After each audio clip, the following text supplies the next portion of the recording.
중요한 말씀 하셨습니다. 감사합니다. 오늘 회의 안건으로 들어가 보겠습니다. 오늘 회의의 첫 번째 안건은 국민주권정부 규제 구조개혁 추진 방안입니다. 윤창열 국무조정실장의 보고가 있겠습니다. 예, 국무조정실장입니다. 국민주권정부의 규제 구조개혁 추진 방안을 보고드리겠습니다. 먼저 추진 배경입니다. 그동안 역대 정부는 여러 차례 규제 개혁을 추진해 왔습니다. 지금까지 해왔던 개혁은 초기에는 강력했지만 결국 혁신 성장으로 이어지지 못하고 현장 체감도가 낮다는 한계를 반복해 왔습니다. 이제 대한민국 대도약, 대전환의 원년을 맞아 규제 패러다임 자체를 바꿔야 합니다. 이를 위해 추진체계부터 바꿨습니다. 규제개혁위원회를 28년 만에 개편해 대통령이 직접 이끄는 규제합리화위원회로 확대했습니다. 새로운 위원회는 규제 개선 과제를 더 빠르게 결정하고 부처 간의 엇갈림 문제도 보다 강하게 조정할 수 있습니다. 또 하나의 중요한 변화는 민간 참여를 넓힌 것입니다. 현장과 전문가의 의견을 반영해서 체감할 수 있는 변화를 만들어 나가겠습니다. 다음은 규제 구조개혁 추진 방향입니다. 앞으로 정부는 똑똑한 규제, 더 앞서가는 대한민국을 위해 5가지 방향에서 규제를 바꿔 나가겠습니다. 한 발 앞선 규제 합리화, 환경 변화에 유연한 규제 합리화, 성과를 지향하는 규제 합리화, 국민이 체감하는 규제 합리화, 현장과 함께하는 모두의 규제 합리화입니다. 첫 번째는 한 발 앞선 규제 합리화입니다. AI 기반 규제 내비게이터를 통해 문제가 생긴 뒤 대응하는 것이 아니라 미리 예측하고 준비하겠습니다. 복잡한 규제 정보를 국민과 기업이 쉽게 이해하고 활용할 수 있도록 하겠습니다. 또한 신산업 분야는 기술 변화를 사전에 예측하고 규제 방향을 설계해 기업의 불확실성을 줄이고 혁신과 투자를 유도하겠습니다. 다음은 환경 변화에 더 유연하게 대응하는 규제 합리화입니다.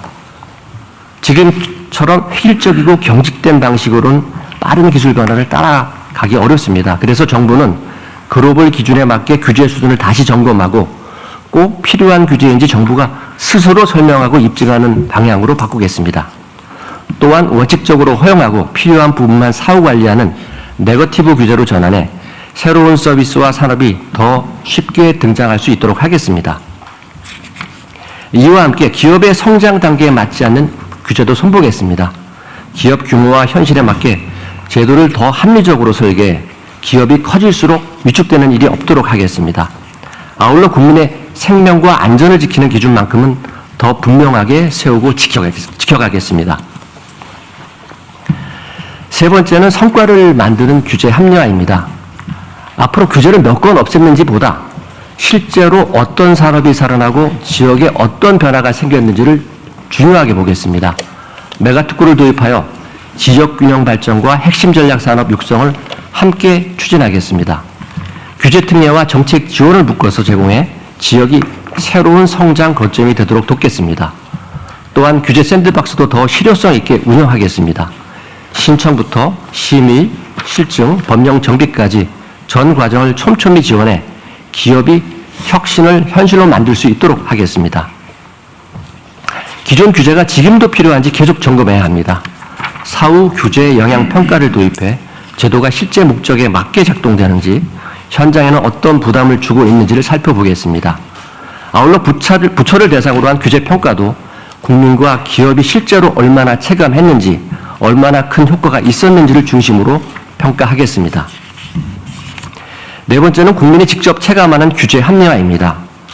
국민과 기업은 규제 그 자체보다는 복잡한 서류와 행정 지연에 더 큰 불편을 느끼는 경우가 많습니다. 불필요한 행정 서류는 감축하고 행정 조사와 규칙 가운데 과도한 부담을 주는 부분은 정비하겠습니다.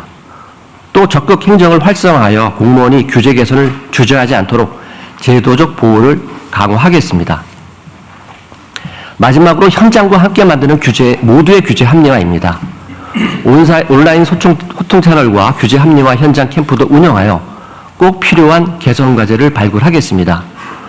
또한 이해관계가 얽혀 쉽게 풀리지 않는 규제 문제는 정부와 민간이 함께 논의하는 공론화, 수기를 통해 해결하겠습니다. 앞으로 규제합리화위원회는 분과위원회를 중심으로 규제 심사와 주요 합리화 과제들을 논의하고 대통령이 주재하는 전체 회의를 통해 핵심 과제를 발표해 나가겠습니다.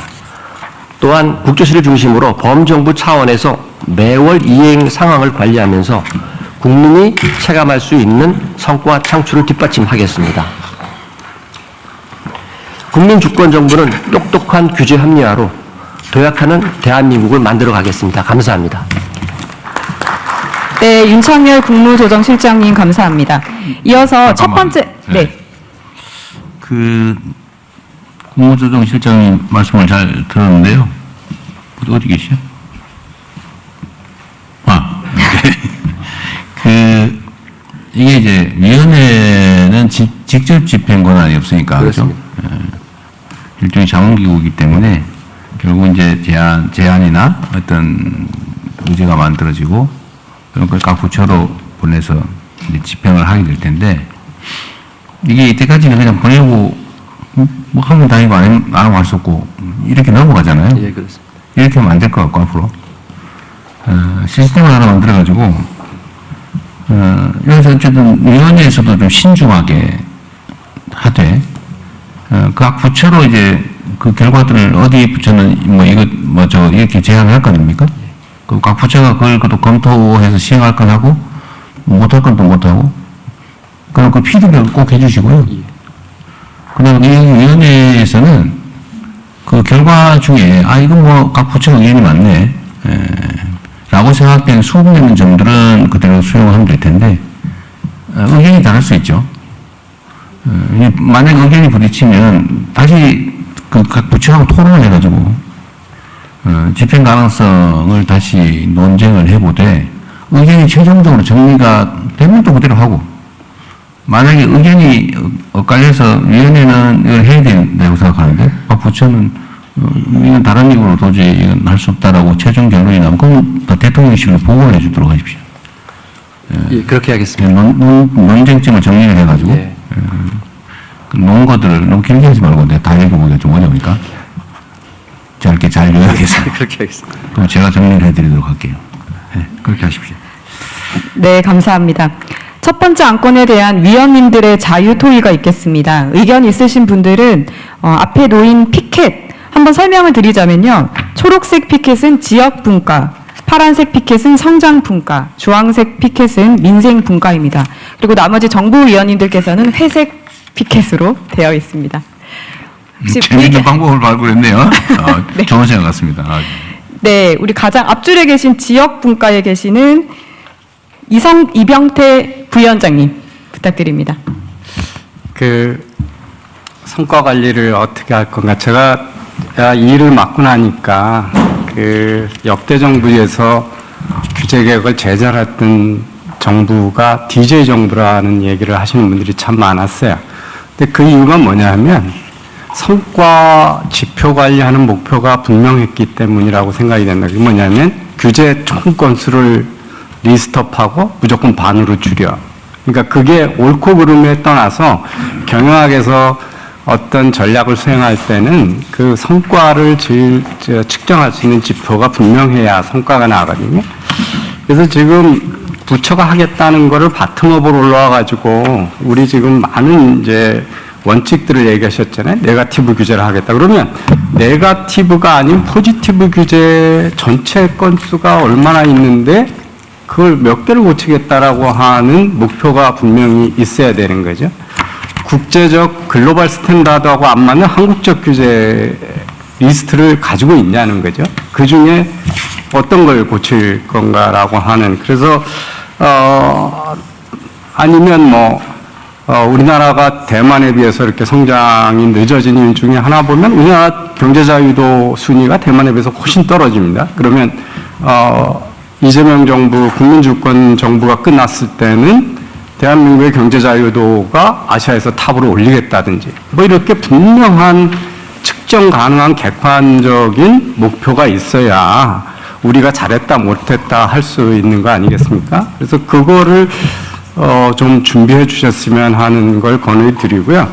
또 하나는 그 많은 것들이 기업의 이해에 관련된 규제인데 사실 국민들은 규제개혁위원회나 대통령이 이렇게 주재하시는 규제합리화위원회가 규제개혁을 하고 있다는 거를 인식하기 힘들어요. 일반 국민들은. 그러면 상징적으로라도 국민들이 체감하는 브랜드 규제개혁이 좀 있어야 될 것 같아요. 저는 그런 것들이 이제 국민들의 관심을 갖고 지지를 유지해야 되는데, 제가 그냥 개인적인 생각으로는 제가 주민센터라고 왜 가나 보면 전자정보가 다 돼 있는데 인감증명 때문에 갑니다. 근데 그 인감증명 전 세계에서 대한민국하고 일본밖에 안 쓰는 거잖아요. 이거 없애는 순간 주민센터 갈 필요 없습니다. 뭐 다른 나라가